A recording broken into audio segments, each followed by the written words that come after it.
Noni everybody, welcome to what is going to be our longest video to date. Today we're going to be covering what the fuck is archery in padded combat. This is going to be a two-part video. Part one is just going to be general information on what to do and how things work. And part two, we're going to break down how to build these arrowheads out of basic materials you can either find online or just at your local archery shop.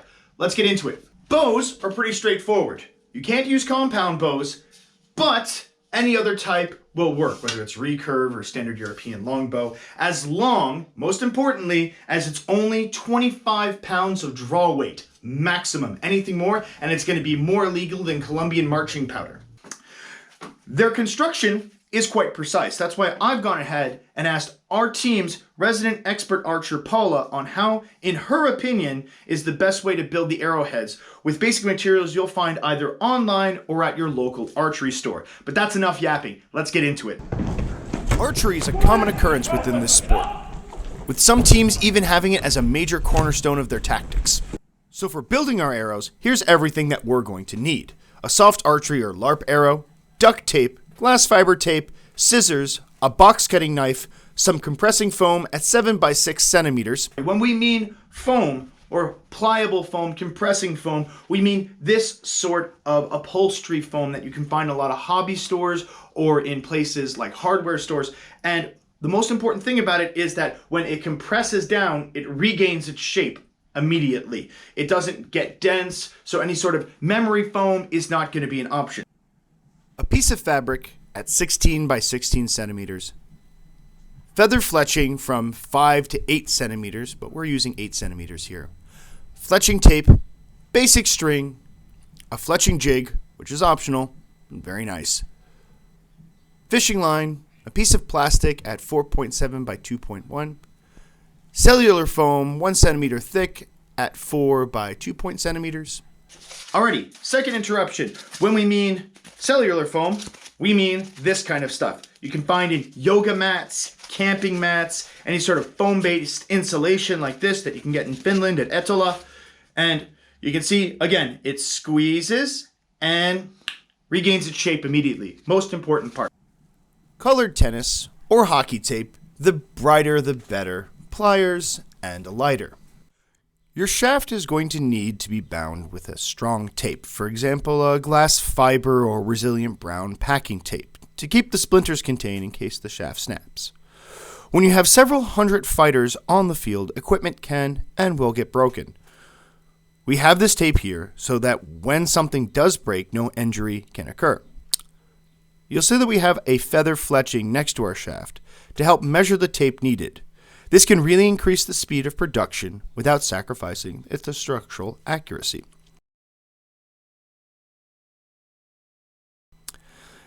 It is easier to roll the tape on a flat surface and smoothly apply it.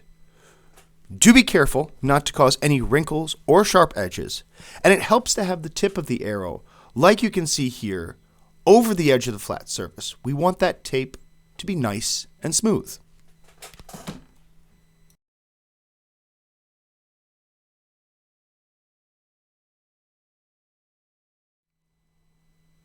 It's a common courtesy in this sport that everyone collects any projectiles they encounter on the ground, even if you're not using them, and deliver them to at least a centralized area, or if you know the person, directly to them.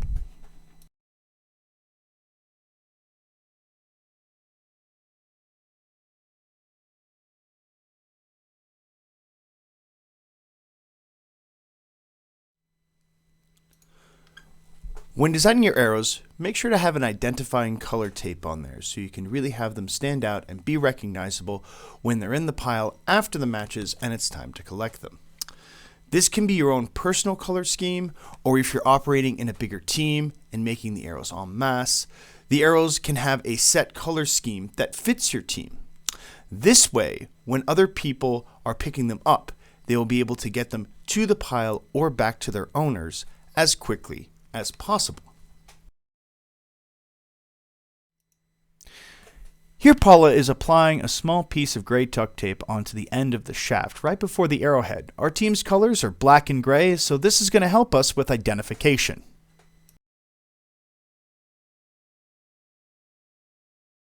The foam tip of the arrow must meet a minimum size requirement of 7 by 5 centimeters. Now here, we have cut our foam to about 7 by 6 centimeters so we can then shape the piece of foam with a little bit more of a rounder edge. When we are attaching the foam to the cellular plastic part of the tip, make sure to secure it tightly but without compressing the foam excessively. The tape used to secure the tip of the arrow must not come into contact with the actual hitting surface.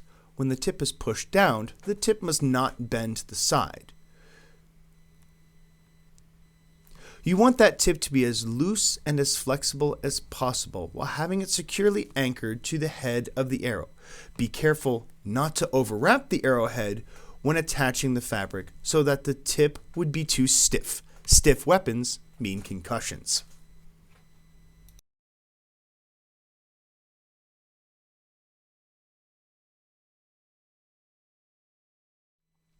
Always remember to check your foam for dirt and other excess before attaching the fabric. We gotta keep it clean, people. Paula recommends attaching the fabric fold of the corners down with your thumb. She rotates, holding down with her thumb, and applies the next section of tape. Note how she's not compressing the arrowhead down. She's constantly smoothing it down and making sure everything stays as regular as possible. This wrap is important because it prevents the corners from coming out and accumulating dirt, or hitting someone in the eye or any other sensitive area. People can joke around, but in our hobby, since we're literally using padded weaponry to hit each other, we have to make sure that safety is our number one concern. Keep rotating that arrow so the tape goes completely around the arrowhead. There are no restrictions in our sport for headshots, so these things will be flying at people's faces. Making sure to have those shafts, tips, and fletchings to be as safe as possible with no sharp edges is a number one priority. We cannot stress this enough. Here we have our fletching at 8 centimeters. You'll notice that we have taken away roughly 0.5 from both sides, front and back. Okay, so here we are using a fletching jig. This is not mandatory in your arrow construction, but man, does it make it easier. The technique remains the same, but this jig just helps us with overall precision and ensuring that the fletching does not get broken or damaged in any way, shape, or form. Every arrow is going to need at least 2 feathers / fletching, and there are fletching jigs out there that are intended for 3 feathers, but Paula here is using one intended for 2 feathers. She always uses 2 feathers, and it's worked out for her so far. Now we can see she secures the fletching to the jig before applying any adhesives, okay? This is really important to make sure that you have precision before you actually place the arrow any way, shape, or form. You can see she's taking great care to not damage any of her fletchings. Now, some people might be more inclined to use rubber or plastic fletching because this wouldn't get as easily damaged as a feather fletching. This is allowed, but these things can be a little bit riskier towards people's eyes. And at the same time, Paula recommends using feathers because, face it, everybody deserves a good tickle. Here, Paula is securing our adhesive band to the fletching. She's using her scissors to snip the very end. Note how she's not tearing or pulling, but really focusing on that precision. This may not need to be said, but just in case, always make sure your fletching is pointed in the right direction before securing it to your shaft. Remember, people, the more precise your fletching is, the more precise your arrow is, the straighter they'll fly, and the easier kills you'll get. This may all seem like a bit like overkill, but at the same time, this is very important. Once you've removed the layer of protective covering of your tape, secure your fletching with a gentle but firm hand. We're double checking that our fletching is on straight And go ahead and repeat this same process for the other side. Now we're going to go ahead and apply an extra layer of string onto our fletching to make sure that it doesn't slide around. We're using the same tape as we used to originally secure our fletching down, and we're applying it directly to the bottom of the arrow. Do make sure to not remove the extra covering immediately on your double-sided tape, because this is absolutely going to make things tricky. Now, we can all understand that attaching this fletching is very time consuming, so make sure to get it right the first time. That way we don't have to redo this after every battle. We will need 2 pieces on the arrowhead side and 1 piece on the nock side. Now we're going to go ahead and apply our string. This is here as an extra layer to make sure that there is no way that this feathering can come off. Now, as she winds the string around the base of the fletching where we cut off that 0.5 before, she's making sure it's very even, very tight, and very regular. You're going to be tying this, working your way from the arrowhead up the shaft until it is a smooth, even surface. Now we come up as we continue to wrap in a diagonal pattern without crisscrossing back and forth. There's no overlap or anything. This is going to help secure the fletching into position no matter what. We're going to want to have that area of the string to be as evenly spaced and as regular as possible. Now that we're done wrapping our fletching into place, we're going to be securing the final knot, quote unquote, at the end of the nock. This is where Paula takes her string, secures it into place, and continues wrapping with the fishing line. She's going to continue the same style of wrapping that she did towards the base of the fletching. Again, starting at the tip side and then working her way up towards the nock. She maintains constant pressure and regularity. This is key until the string has bound completely the string. Now that she's finished wrapping our fishing line around, she's going to go ahead and she's going to take our box cutter and trim off any and all excess.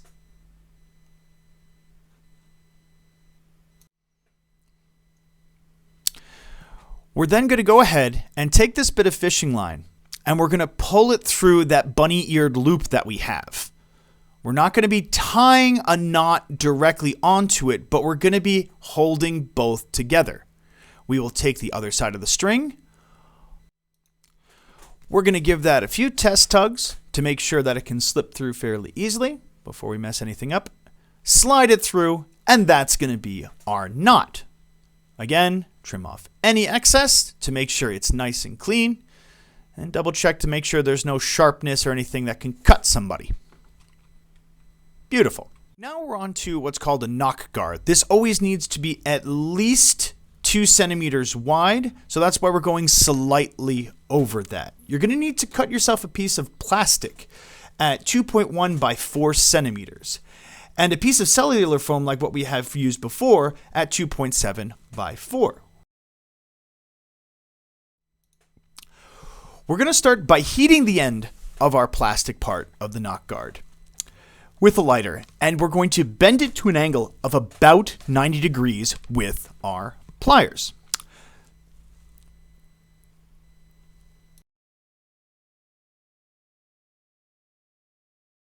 Our nock guard needs to be made of the same cellular foam as we've used elsewhere, while our plastic bit is there to support this cellular plastic so it doesn't break off so easily. Other similar material is fine, for example, a garden hose, but your cellular plastic is always going to be your best bet. This piece, for example, came from insulation foam.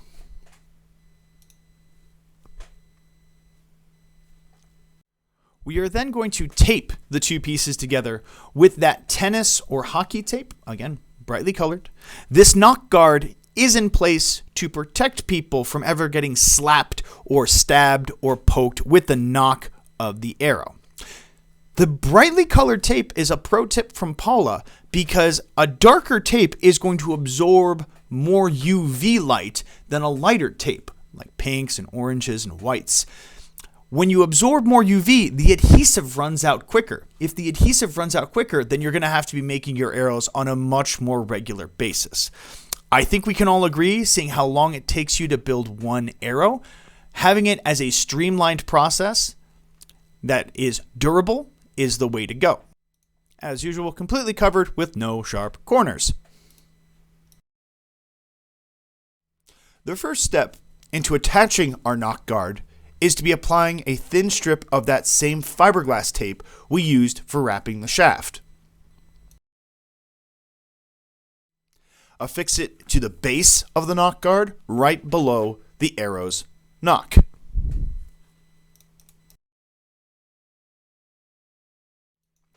Now, on to our last steps. What we're going to be doing is we're going to be taking the same duct tape we've been using and applying it onto our nock guard. We'll be slipping it inside the nock guard, securing it to our colored tape, and wrapping it around. This is there to help in nocking our arrow, all the while increasing structural integrity to our nock guard.